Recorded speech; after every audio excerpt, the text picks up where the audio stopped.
어떻게 균형을 맞춰야 될지 너무 높아도 안 되고 너무 낮아도 안 되는 면역력 잘 균형을 맞춰야 하는데요. 그 비법을 저희가 공개하겠습니다. 자, 첫 번째는요. 장이 건강해야 면역이 튼튼하다. 장 면역부터 살려라가 나와 있는데요. 면역하면 장 얘기는 항상 나오더라고요, 교수님. 예, 이 장이라고 하는 기관은요, 우리 몸에서 가장 큰 면역 기관이라고 보시면 되겠습니다. 이 우리 몸의 그 림프 조직의 한 25%, 그리고 우리 몸에서 나오는 항체들 중에 한 70% 정도가 장에서부터 나온다고 그래요. 그러니까 전체적으로 본다면은 한 60, 70% 정도는 이 장에서부터 출발하는 면역이다라고 할 수가 있거든요.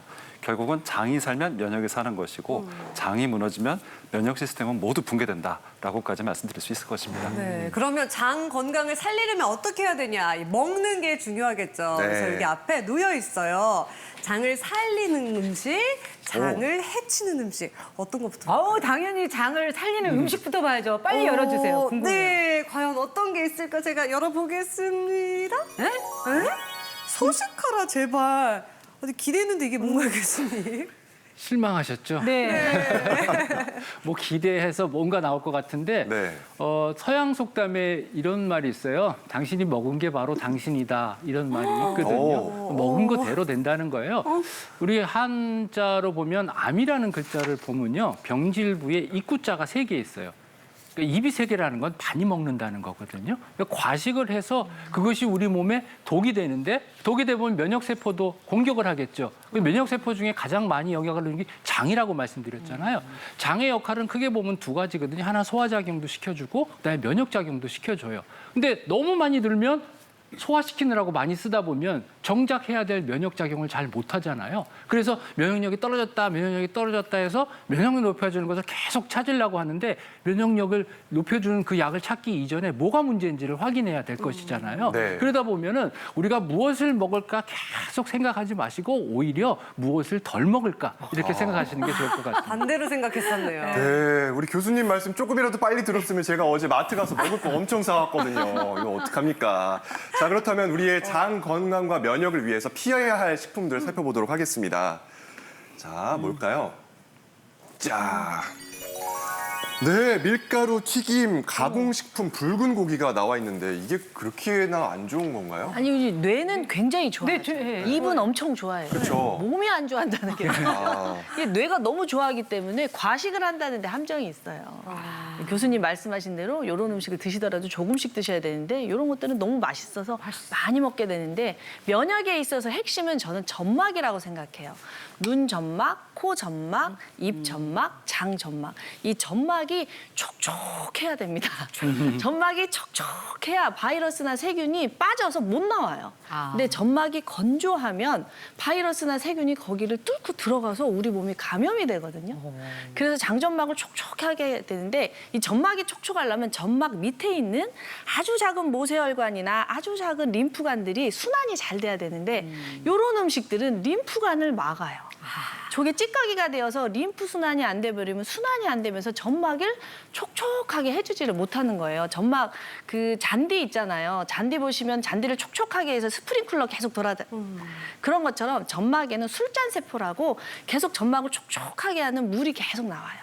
근데 림프가 막혀버리면 술잔세포도 막혀서 점막이 건조해지고 그러면 면역이 무너지면서 질병이 가속화되기 때문에 저런 음식을 드시더라도 조금만 드시고 또 가급적이면 림프 청소를 해주신 해독 음식, 과일, 야채, 신선한 국물 이런 걸 드셔서 점막을 촉촉하게 하시면 면역은 지킨다고 네. 생각합니다. 아니 근데 첫 번째 뚜껑을 열었을 때는 입이 촉촉하지 않았는데 두 번째 뚜껑을 여니까 입이 촉촉해졌는데 축축해졌죠. 네, 입 건강, 입이 좋아하는 거 말고 몸이 좋아하는 음식 드시고요. 네. 또 어떻게 드셔야 되는지 보도록 하겠습니다. 네. 이걸 잘 하셔야 되는데요. 잘근잘근 씹어야 장 면역에 좋다고요, 교수님. 네, 이 장 면역을 유지하기 위한 방법 되게 어려울 것 같지만은 우선 소화의 기본부터 지켜주실 필요가 있습니다. 소화의 기본이라는 거는 음식을 입으로 먹어서 이제 변으로 배출할 때까지의 모든 과정이 잘 지나가 있는 뜻이죠. 입에서부터 시작하면은 잘 씹어서 넘기고 그다음 위에서는 소화 기능을 잘 만들고 그다음 장에서 소장에서는 특히 흡수를 충분하게 하고요. 여기서 남은 찌꺼기들은 대장에서 처리를 좀 해줘야 되겠죠. 근데 이 첫 번째 단계인 잘근잘근 씹는 것이 안 된다면은 다음 단계에 너무 과부하가 걸리게 됩니다. 그래서 위쪽에 과부하 걸리게 되면은 위염도 생기고 그다음에 위식도 역류성 질환과 같은 다양한 질환이 생길 수가 있기 때문에 첫 번째 잘근잘근 씹기부터 잘 하시는 게 좋겠습니다. 네, 그래서 우리 김용석 교수님께서 꿀팁을 준비해 오셨다고 합니다. 들어볼까요? 면역세포도 잘 먹어야 기능을 하잖아요. 네. 근데 나이가 들면 이 면역 기능도 떨어지는 뿐만 아니라 소화력도 떨어지거든요. 소화하면 위의 움직임도 안 좋아지고 소화액 자체가 분비가 적어지는 형태거든요. 그러면 위액의 위산을 조금 촉진시키기 위해서는 좀 시큼한 거를 먹어요. 시큼하게 되면 어떻게 해요? 입에 침도 생기죠. 네. 소화효소도 많이 나오고요. 그다음에는 그런 것들을 하기 위해서는 우리가 감식초, 매실 이런 것들을 한 1대4 비율로 좀 시큼하게 들이시면 위산 분비가 되거든요. 또 간혹 이런 분이 계세요. 저는 감식초나 그 매실 먹으면 속이 쓰려서 못 먹습니다. 이런 분들 계신죠. 그런 분들은 조청을 해서 드시면 좋겠고요. 이런 그 감식초나 매실 같은 경우는 단백질 효화를 줬고요. 그다음에 조청 같은 경우는 탄수화물을 소화시키는 데 아주 효과적입니다. 네, 그럼 이어서 장 면역 살리는 법 계속해서 보도록 하겠습니다. 식이섬유를 꼭 챙겨 먹어라. 어떤 내용인가요, 김영상 교수님? 네, 이 장에서 흡수가 잘 되기 위해서는 역시나 또 여러 가지 노력들이 필요하겠죠. 그중에 이 식이섬유가 꼭 들어가야만 장 흡수가 잘 됩니다. 이 식이섬유가 장에서 하는 역할은요, 기본적으로 먹은 음식들이 찌꺼기로 남은 것들을 청소하는 역할, 그러니까 빗자루와 같은 그런 역할을 한다고 보시면 되겠고요. 또 한 가지 중요한 것은 장내에 있는 유익한 미생물들이 있는데 이 미생물들이 이 장내에 들어온 균들을 식이섬유들을 먹이로 삼게 됩니다. 그래서 이렇게 먹이로 삼은 이런 물질들을 이용해서 장내 미생물도 잘 살고 심지어는 장내 미생물이 생산하는 영양소들은 또 우리 몸에서 재활용하기도 합니다. 그러니까 이렇게 여러 가지 방법으로 잘 활용할 수 있다는 점을 꼭 아셨으면 좋겠습니다. 네, 장 면역 살리는 법 하나 더 보도록 하겠습니다. 제산제와 항생제를 남용하지 말라고요. 네, 속 쓰려 보신 분들은 얼마나 고통스러운지 알 거예요. 정말 너무너무 아프죠. 네. 그때 우리를 구원해 주는 게 제산제예요. 세상이 달라 보이게 속이 편안한데 이게 안타까운 게 위산이 꼭 해야 될 역할이 있거든요. 위산이 우리 몸속에 들어온 나쁜 균을 죽여주는 역할을 하는데 제산제가 뭐냐면 위산을 중화한다는 뜻이에요. 그래서 속 쓰리면 없어졌지만 나쁜 균은 못 막는 거죠. 그래서 꼭 필요할 때만 드셔야지 자꾸 드시게 되면은 장내 면역이 불균형이 와서 오히려 안 좋다는 거고요. 항생제도 약간 그런 원리입니다. 나쁜 균이 들어와서 염증을 일으키니까 항생제를 드셔야 되는데 너무 오랜 기간 드시게 되면 좋은 균도 같이 없어져서 장기적으로는 장내 면역의 불균형을 초래하기 때문에 꼭 필요할 때 전문가하고 상의하셔서 꼭 필요한 만큼만 드셔야 됩니다. 네, 명심하도록 하겠습니다. 계속해서 면역력 살리는 비법 두 번째 공개하도록 할게요. 체온이 떨어지면 면역력도 떨어진다. 몸을 따뜻하게 하라라고 나와 있는데요. 김영상 교수님 어떤 말인가요? 예, 그 면역력이 떨어지는 대표적인 사람들이 비만 환자나 암 환자라고 그랬죠. 이런 분들이 체온이 조금 낮다라는 그런 보고가 있습니다. 이 체온이 한 1에서 2도 정도만 떨어지더라도 바이러스 활성은 확 올라가게 되고요. 면역력은 오히려 떨어지고 그리고 신진대사도 같이 떨어지고 효소 활성도도 떨어지고 소화기능도 떨어지고 결국 우리 몸은 전체적으로 좀 안 좋아진다는 뜻이거든요. 결국은 면역을 좀 올리기 위해서는 몸을 좀 따뜻하게 할 필요가 있다는 것을 의미합니다. 네, 이렇게 날씨가 추워지면 체온을 어떻게 끌어올릴까 하는 고민이 생기는데요. 어떻게 하면 좋을까요? 몸의 체온을 올리려고 그러면 일차적으로 따뜻한 기운을 밖에서부터 우리가 받을 수 있고요. 안에서 따뜻한 기운을 내보낼 수가 있거든요. 바깥으로 해볼 수 있는 것이 우리가 목욕이나 족욕 같은 것들을 해볼 수 있어요. 특히 족욕은 간편하게 할 수 있잖아요. 발은 심장에서 제일 멀리 있는 부분이니까 혈액순환이 잘 안 되는 부분이거든요. 그 부분을 따뜻하게 해주면 혈액순환도 좋아지고 신진대사도 좋아지고 면역기능도 좋아질 뿐만 아니라 우리의 마음을 조금 안정시켜주는 효과가 있어요. 그리고 요거는 단시간적인 효과뿐 한 번만 했다고 효과가 나타나기보다는 장시간 이런 효과가 나타날 수 있기 때문에 아주 유일한 장점이 있고요. 족욕할 때는 그냥 따뜻한 물보다는 그 위에 뭐 라벤더라든지 카모마일이라든지 이런 향을 넣게 되면 더 안정시켜주는 효과가 있습니다. 그다음에는 또 몸에 좀 열이 나는 음식들 드시는 게 좋아요. 특히 요즘 같은 계절에 가장 좋은 게 뭐냐면 생강차입니다. 생강하면 그 매콤한 거 네. 냄새 나고 맛 나는 거 있잖아요. 그게 진저롤이라는 성분이 있거든요. 그게 말초 혈액순환을 아주 좋게 해주고 몸을 따뜻하게 해주니까 우리 몸의 불순물도 없애주고 면역 기능도 좋아지는 이런 효과를 볼 수가 있습니다. 네, 또 운동만큼 체온 올리는데 도움이 되는 건 없을 것 같기도 한데요. 네, 네. 그렇죠. 네, 김영삼 교수님 먼저 말씀해 주시죠. 아, 네네. 이 운동을 하게 되면은 그 면역 세포들도요, 이제 노화된 면역 세포들이 다시 새로운 젊은 세포들로 갈아 엎어지는 경우들이 좀 있거든요. 그렇기 때문에 충분한 양의 운동을 통해서 그 일주일에 한 150분 정도 이상의 운동을 하시게 된다면은 보다 이제 건강한 삶을 사실 수가 있습니다. 네, 그럼 김용석 교수님께서 체온을 올릴 수 있는 간단한 운동 좀 가르쳐 주실까요? 네. 안에서 이제 몸에서 열을 나게 만들어 주는 방법인데요. 이게 박타방송공이라는 게 있어요. 방송국이 아니라 방송공이거든요.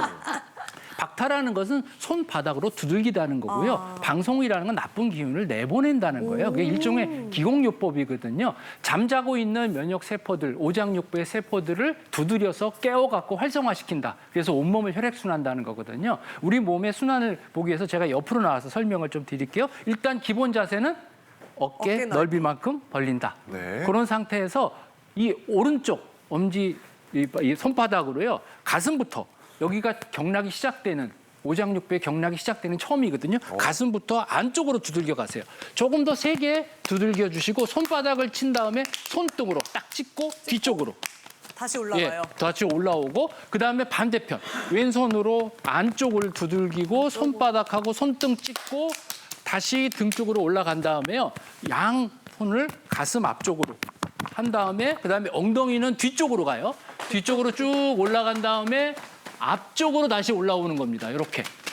자, 다시 한번 해볼까요? 네. 자, 조금 더 세게 약간 먼지가 날 정도로 두들겨 주시고요. 이렇게 하고 찍고 올라가고. 반대편 손 찍고 손등 찍고 올라와서 앞쪽으로 가슴으로 갔다가 뒤쪽에 다시 올라갔다가 안쪽으로 제 3-4번은 해야죠. 다시 한번 안쪽으로 조금 더 빨리 자 뒤쪽으로 갔다가 안쪽으로 등 쪽으로 가슴 앞쪽 그다음에 뒤쪽 그다음에 앞쪽 올라오시면 어떠세요? 좋아요. 아 시원하게 이렇게 온몸이 싹 도는 것 같죠? 이걸 규칙적으로 한번 시계 태약 감듯이 일정한 시간을 정해놓고 한번 해보시기 바랍니다. 네, 아, 몸에 열나요. 열이 확 돌고, 열이 확 네, 피가 확 돌고 뭔가 살아나는 기분이 납니다. 네, 자, 좋네요. 계속해서 우리의 체온을 지키기 위해서 약도 주의를 해야 한다 이런 얘기가 있더라고요. 근데 몸에서 일어나는 일은 다 이유가 있잖아요. 네. 열이 나는 것도 이유가 있거든요. 우리 몸에는 체온을 조절하는 중추가 이 시상하부에 있는데요. 일종의 보일러 센서라고 생각하시면 돼요. 우리가 날이 너무 추우면 보일러 센서를 올리잖아요. 그렇듯이 세균이나 바이러스가 몸속에 들어오면 일부러 온도 조절 정추에서 열을 올려요. 왜? 세균 바이러스를 빨리 없애기 위해서. 그런데 이게 너무 고통스럽다고 해서 고열이 아닌 미열인 상태에서도 자꾸 해열 진통제를 쓰시다 보면 세균이나 바이러스가 숨어버리겠죠. 그래서 질병이 가속화되고요.